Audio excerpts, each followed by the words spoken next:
بسم الله الرحمن الرحيم يسبح لله ما في السماوات وما في الأرض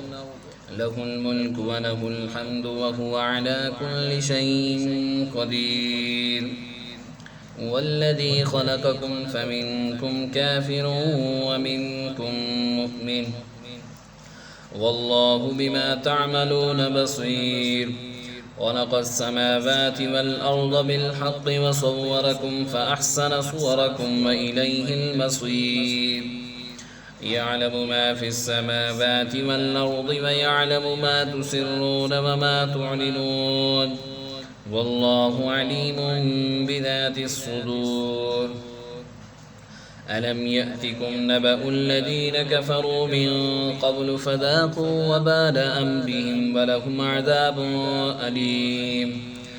ذلك بأنه كانت تأتيهم رسلهم بالبينات فقالوا أبشر يهدوننا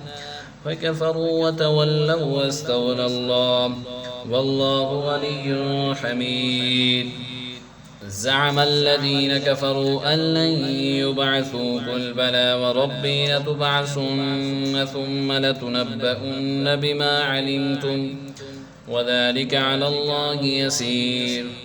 فآمنوا بالله ورسوله والنور الذي أنزلنا والله بما تعملون خبير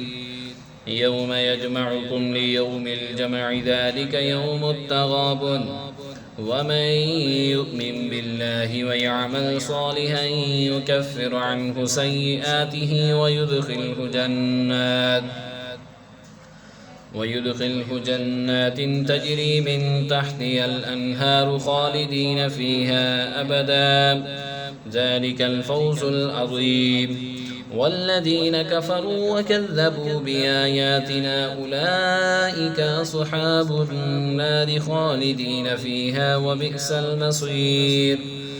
ما أصاب من مصيبة إلا بإذن الله ومن يؤمن بالله يهدي قلبه والله بكل شيء عليم وأطيعوا الله وأطيعوا الرسول فإن توليتم فإنما على رسولنا البلاغ المبين الله لا إله إلا هو وعلى الله فليتوكل المؤمنون يا أيها الذين آمنوا إن من أزواجكم وأولادكم عدوا لكم فاحذروهم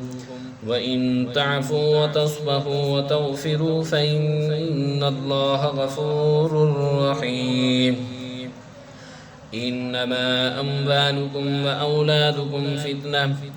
والله عنده أجر عظيم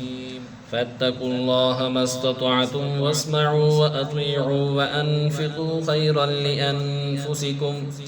ومن يوق شح نفسه فأولئك هم المفلحون إن تقرضوا الله قرضا حسنا يضاعفه لكم ويغفر لكم والله شكور حليم عالم الغيب والشهادة العزيز الحكيم